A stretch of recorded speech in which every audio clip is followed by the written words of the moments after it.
Welcome back to UATV News. I'm Cassidy Gallagher. Let's take a look at what's making headlines across the world. Goldman Sachs claims the U.S. unemployment rate will lower by the end of 2019.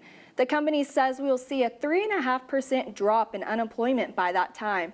Fayetteville businesses benefit with this increase in employment during the holiday season. Well, a fan favorite drink is back and fans can't stop going crazy about it. Starbucks has brought back the pumpkin spice latte, and you could get one as soon as tomorrow. Just as the dust from Hurricane Harvey settles, another hurricane is barreling towards Florida.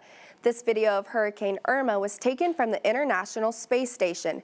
The National Weather Service has declared Irma a Category 5 hurricane with wind speeds up to 185 miles per hour. As the storm lines up, people too are lining up in preparation. Residents in South Florida are seen here waiting in line for gas, and for good reason.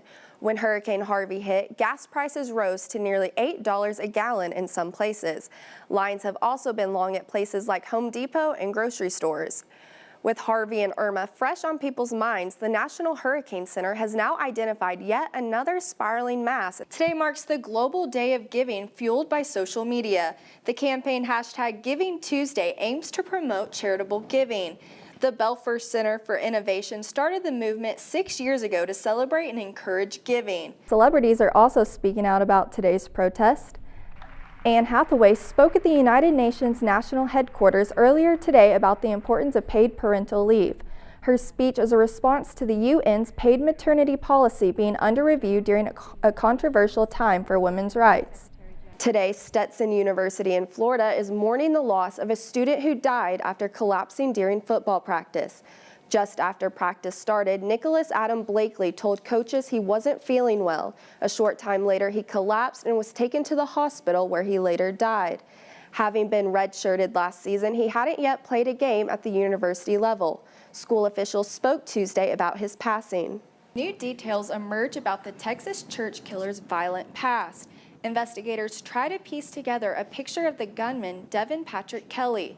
Kelly, an Air Force veteran discharged for bad conduct, spent a year in solitary confinement. The U.S. Air Force admitted that they did not alert civilian law enforcement to Kelly's conviction. If they had informed law enforcement, he would not be able to purchase the gun he used Sunday. In more President Trump news, he had tough words for a key foreign power, but not one you might expect. In keeping with his America First pledge, President Trump set his sights on Canada. The president responded to a Canadian tariff on milk imports from the U.S. by adding tariffs up to 24% on Canadian lumber. Experts say this may lead to increased home prices in the U.S. Canadian officials will not back down in the trade dispute. With a new master plan in place and more job opportunities, Springdale is growing. So much so, the city landed as the 6th-ranked fastest-growing small city in America by WalletHub.com. UATV's Delaney Majors is live with more about Springdale's journey. 2 people are confirmed dead after a plane crash in southern Arkansas. The Ouachita County Sheriff's Department responded to a call about a crash at Camden Municipal Airport Sunday evening. A witness says they noticed a malfunction while the plane was in the air. When the flyers attempted to turn around to land the plane, they took a nosedive onto the runway. The names of the passengers have not been released. Federal and local officials are investigating the discovery of 7 tigers, 6 lions, and a leopard found in an Arkansas barn. After receiving an anonymous tip, deputies arrived at the property and saw the animals through one of the building's open doors. The U.S. Census Bureau reports that Northwest Arkansas sits at the 22nd fastest-growing metropolitan area in the country. As the region continues to grow, so does the need for paramedics. UATV reporter Drew Smith has more. Repealing Obamacare wasn't the only thing President Trump urged Congress to work together on.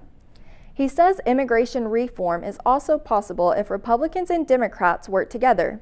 He also says finding common ground should be led by a shared goal of improving jobs and wages for Americans. Well, that's what's going on in our world today. I'm Cassidy Gallagher.